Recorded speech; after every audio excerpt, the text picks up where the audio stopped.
Staying in a misaligned relationship because you don't want to be lonely is like eating rotten food out of the garbage because you don't want to be hungry. Despite what everyone else says, the truth of the matter is getting out of your toxic relationship is actually exponentially better for you than it is to stay in it. Hey everybody, what is going on? It's Bianca. Welcome back, Evolvers. It's Emilia. So Emilia and I were kind of dying because she was shocked by what I said in the intro. But that is actually a post that I had put on my Instagram the other day. This will have been a couple of weeks ago now by the time that this episode actually comes out. But I posted that on my Instagram, and I actually want to read the caption that I wrote. This is an extremely common behavior that is ruining people's lives, self-esteem, and self-worth. We are so afraid of feeling lonely or the quote-unquote bad emotions that we stay in situations we shouldn't be in. And the sad truth is that it causes more harm than leaving. I've been there. I've stayed in toxic and abusive relationships for years because I was afraid of being alone. Now that I'm on the other side of them, I can say with my whole heart and chest, leaving was the best decision I ever made. And learning to deal with those emotions and feelings made me a stronger and more capable human being. What do you really gain by staying? And what are you losing by not leaving? That post did extremely well, more than I thought, because I didn't think anyone was going to like that, but it got a lot of love.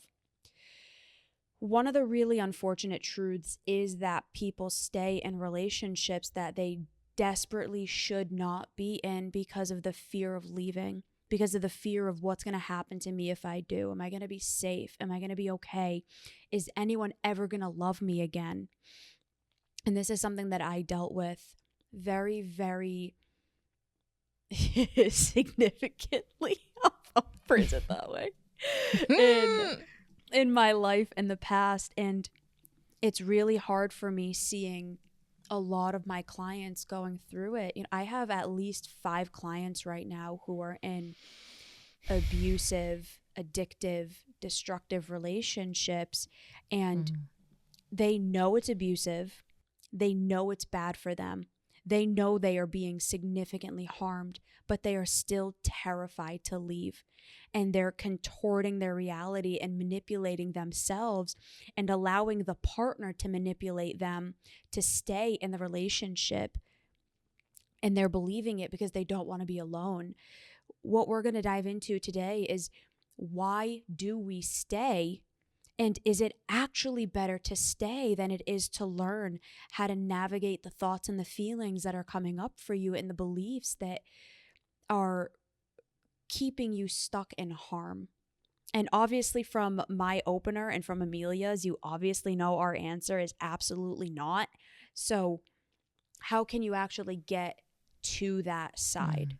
One of the things that I remember hearing about the research around this that shook me to my core, that really encouraged me to choose solitude over choosing to be in another bad relationship, was around the health implications. And so if you've been listening to Evolve Ventures podcast, you will likely have it very well known that I am someone who cares so deeply about her health on a holistic level: mental health, emotional health, physical health, spiritual health, any type of health, brain health, obviously.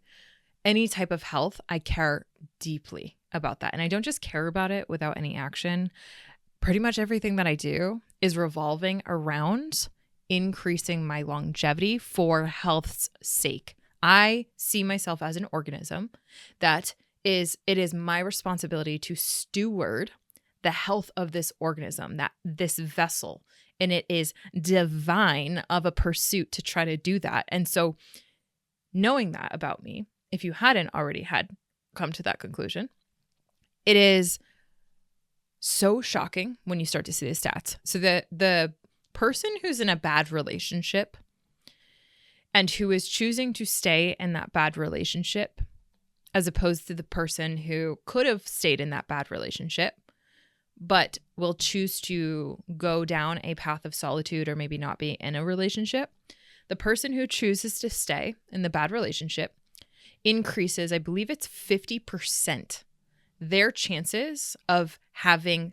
severe mental health effects come to them, like increased anxiety, increased depression, decrease mood.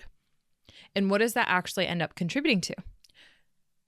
The research shows an increased BMI, so body mass index. So when you actually break it down, being in a bad and unhealthy relationship neurochemically will increase your stress, like the toxins in your body, all that stuff, but it will also increase how you cope with that in maladaptive ways that will actually lead to an increased BMI. So body mass index, aka the ratio of fat to muscle, of healthy fat to strong muscle mass and skeletal muscle mass in your body, aka even your bone density, right? Your organism as an entity literally is less healthy as a result of you staying in that bad relationship. So I drew this out for a client B once, and she was freaking. She was like, "You scared the hell out of me, Emilia." And I was like, "I didn't scare the hell out of you, girl. The truth, the science, and the data did. Let's be real clear on that. I didn't scare the hell out of you. The truth, the data, and the science does." And why that's important to very much distinguish is I just so happen to be a truth bearer for my clients, right? And they pay me to do that. But I asked her, I said, which one is worse? You to find out in 20 years that your BMI increased exponentially, and therefore in comes all of the not only mental but physical ailments that come with that, the diseases, all of the things that make you more susceptible to decreased health, decreased longevity, decreased level of fulfillments, right? You to find out in 20 years that because of your choice to stay in this bad relationship, completely discounting the data, do you think that you're going to be really happy when you have like 50 years less to reverse the implications of that? Or do you think that feeling this pain right now and being scared the shit out of the fact that your BMI has actually increased as a result of this? So as your brain health has decreased, your anxiety, your depression, all these things have gone up because the choice to stay in a bad relationship out of fear that when you are alone, all of these terrible things are going to happen. The reality is you're going to thank me one day. I know that sounds so arrogant, but she's like, you're absolutely right. You're absolutely right. Because honestly, in 20 years, if I didn't recognize the patterns that were in play that got me to feel as though staying in a bad relationship was better off for me, if I didn't have an interruption to that cycle, I can only imagine what I would then pass down to my kids and what they would pass down to their kids. So it becomes a multi-generational effect of one choice to stay in a bad relationship over choosing to be alone.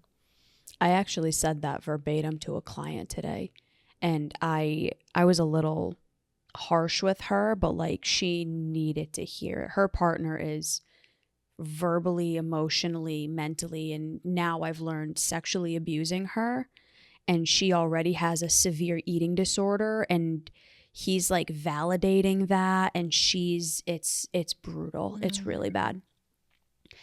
And she was the byproduct of abuse growing up. Her mother had severe mental health issues. Her father had severe issues.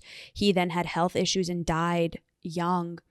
And she was stuck, her and her brother, with her very abusive, mentally ill mother.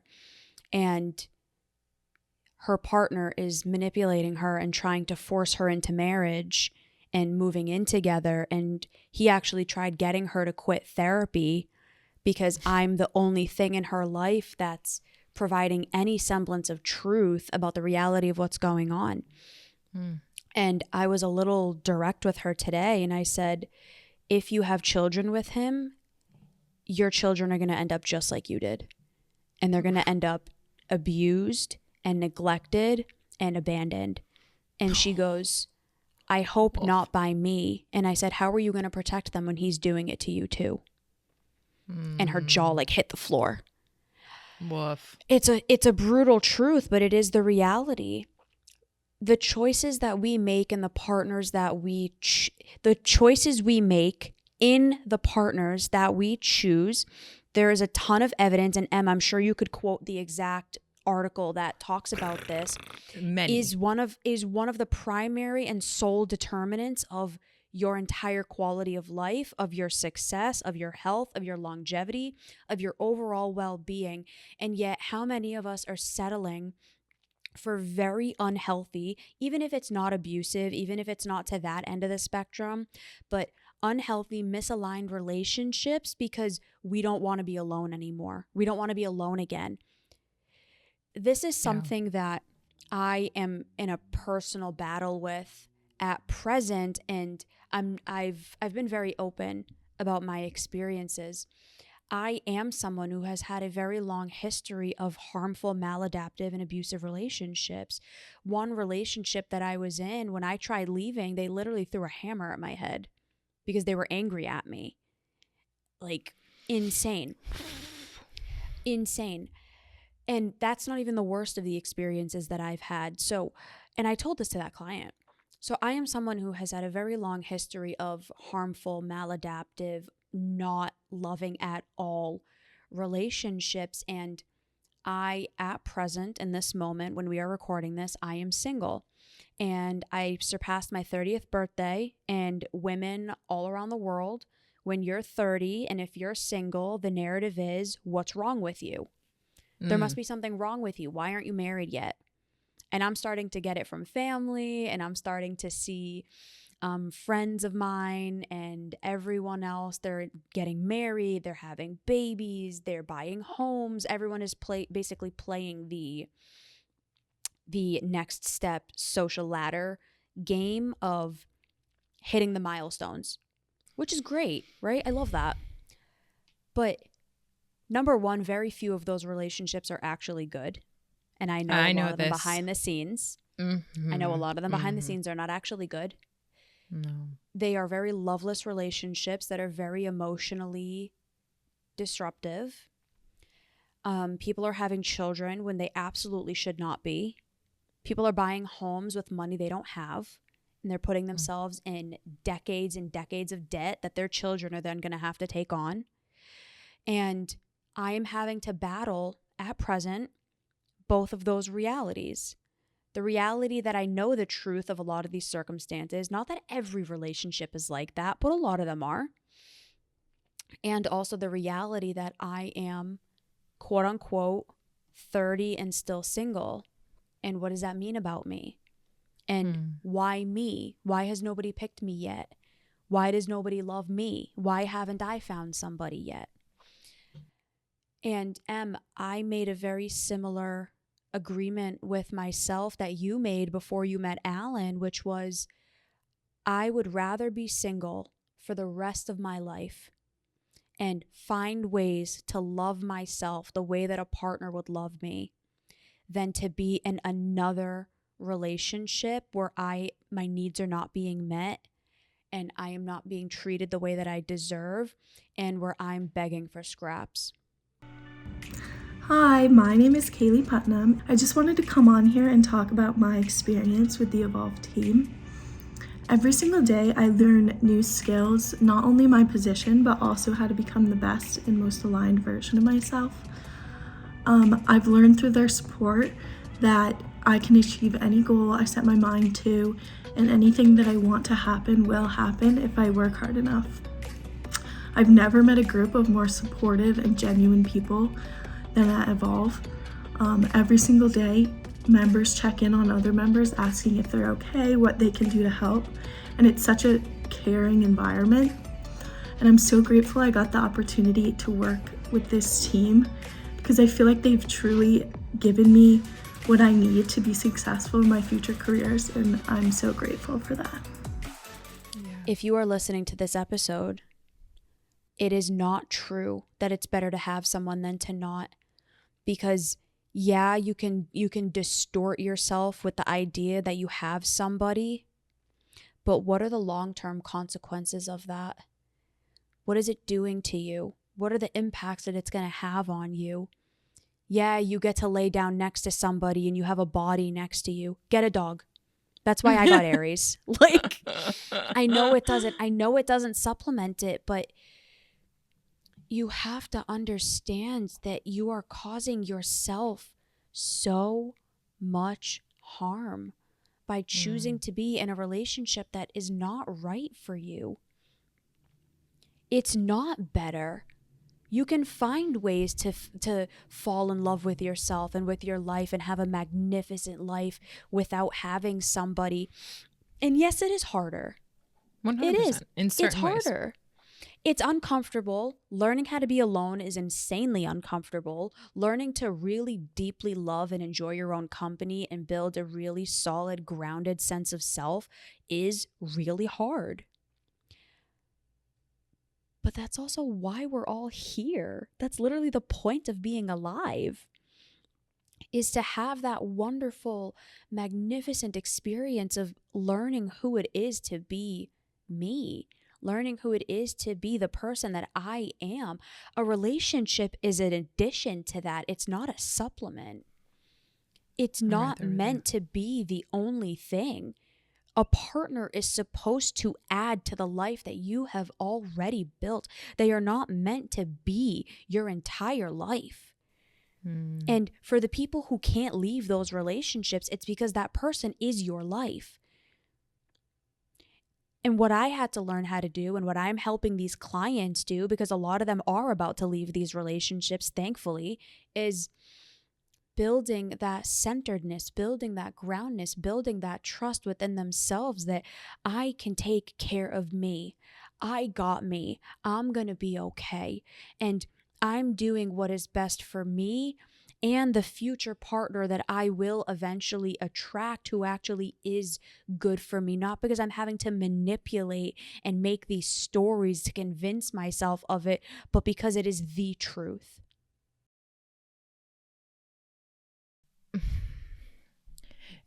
One of the things that I like to say to clients that are in this space who have a fear of being alone, it is a very deep fear. A lot of us have, right? And so it's something that is worth looking at directly in the face at one point or another in your life. And trust me, for those who run away from that fear, it will be at your heels every becking turn. And eventually it will catch up with you.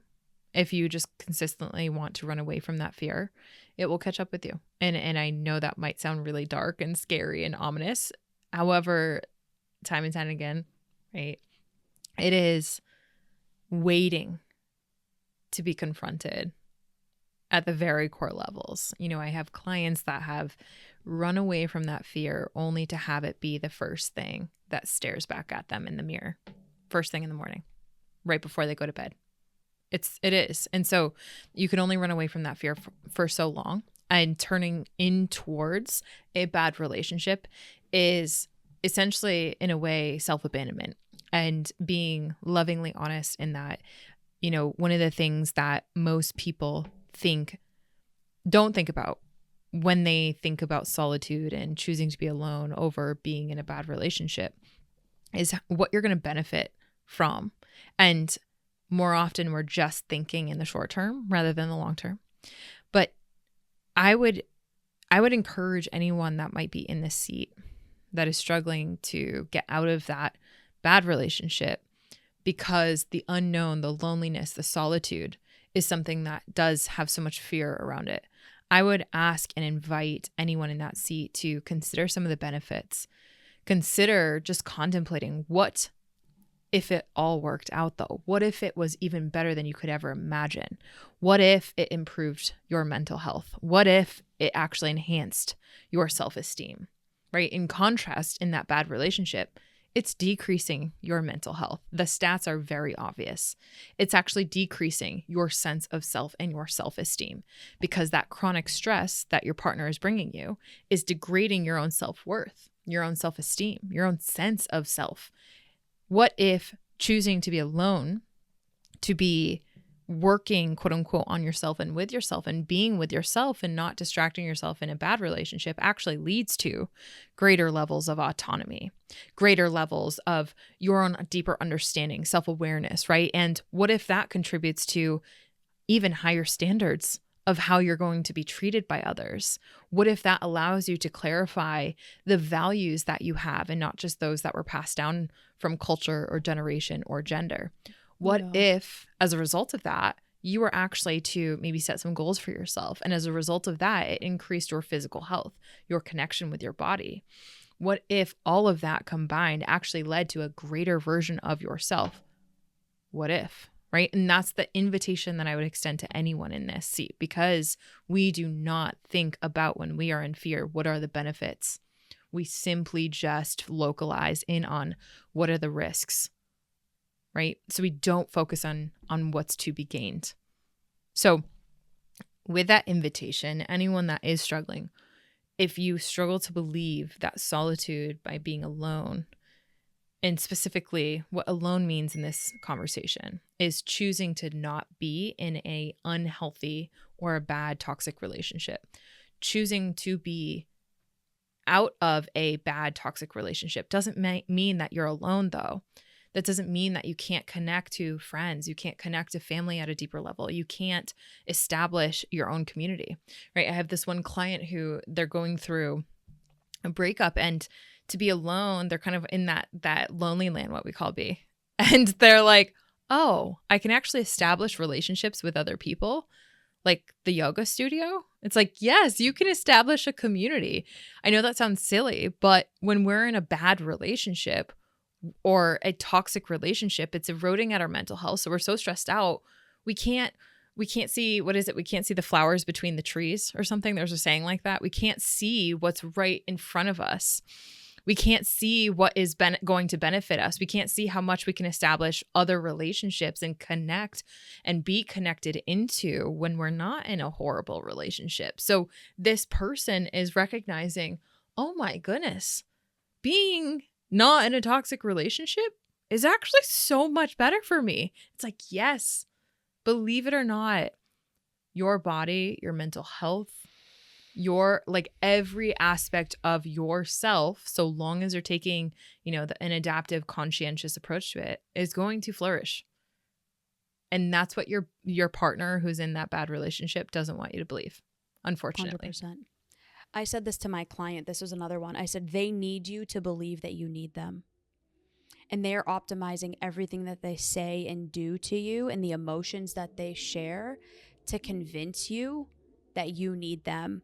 Because the reality is they need you, and they don't want you to find out that you don't. I was somebody who could not be alone. And now I thrive in my solitude. I can't even imagine having somebody in my life anymore. Obviously, I hope it happens, but I'm okay if it doesn't. And that's the place that I never thought I would get to, that I think every person does need to get to before they can be in an actually really loving and abundant relationship. Because when we need somebody, we make terrible choices. But if you are able to walk away, and if you have that knowing that I would be okay if I walked away, that's when you can show up and have the relationship actually be abundant, because you're not making choices out of scarcity, you're making them out of alignment. Yeah. In closing, B, you were at an event that we had done, the Relationship Talks event, and this topic in particular was about how to create emotional safety with your partner. For anyone that is in a relationship that is not serving them, I really want you to attune to some of the indicators that we talked about in the event around emotional danger. When you're in a bad or unhealthy or toxic relationship, you're going to feel what I'm going to list off, which is emotional danger, which will contribute to all the things that we talked about: a lack of self-esteem, a lack of autonomy, a lack of, or an increased BMI, an increase of mental health risks and disorders, potentially illness, decreasing longevity, like the list goes on and on. When you have emotional danger, which is categorized as a fear of judgment, you feel like you're constantly vigilant, scanning for, we did an episode just the other week on, oh my goodness, my brain is blanking. Oh, responsibility in people's, like, are you feeling responsible for someone's emotion when you're constantly walking on eggshells and constantly vigilant, also known as hypervigilance, to someone else's emotional state? That's emotional danger, right? When you feel this heightened sense of stress, anxiety, burnout, you're maybe cycling through burnout a lot. That's likely because this relationship is contributing to it.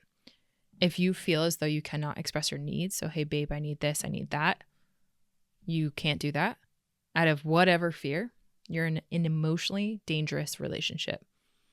If you struggle to trust your partner, that they're going to have in mind and heart and soul what's best for you, regardless of how it impacts them, that difficulty trusting them at that core level, you're in an emotionally dangerous relationship. And if you actually do feel in this relationship isolated and alone, you're in an emotionally dangerous relationship. Now, here's the thing, right? You feel that isolation and aloneness while next to someone, while with your partner. Now, imagine, ironically and paradoxically, you choosing to be in a relationship with yourself as opposed to this bad relationship. You actually stop feeling that isolation. You stop feeling that aloneness. And instead, you open yourself up to all the things that we talked about that will improve your life, to what Bianca's done, what I've done, what so many other people have done, right? Think about the benefits. You do not have to be in an emotionally dangerous relationship. You can, in fact, be and work your way towards an emotional safe relationship with yourself and then with others. And I hope that we've inspired you to do so. So, in closing, my episode suggestion for anyone that's struggling with this is to pop over to 417, Healing from the Loneliness Epidemic. B? Mine is 418, How to Heal from an Addictive Relationship. If you give yourself the chance, you will find love in your solitude. And not external love, but you will find a love for your solitude. All right, everybody. If this is something that you are struggling with, please do not hesitate to reach out. Emilia and I have both been through it. It's why we're able to speak about it so openly. We know what it's like when you're terrified to be alone. And we also both know what it's like to learn how to fall in love with that loneliness and make something out of it. So we are both still taking one-on-one clients. Please send us a DM if this is something that you are interested in, and we will talk to you soon. Bye, everybody. Bye, everyone.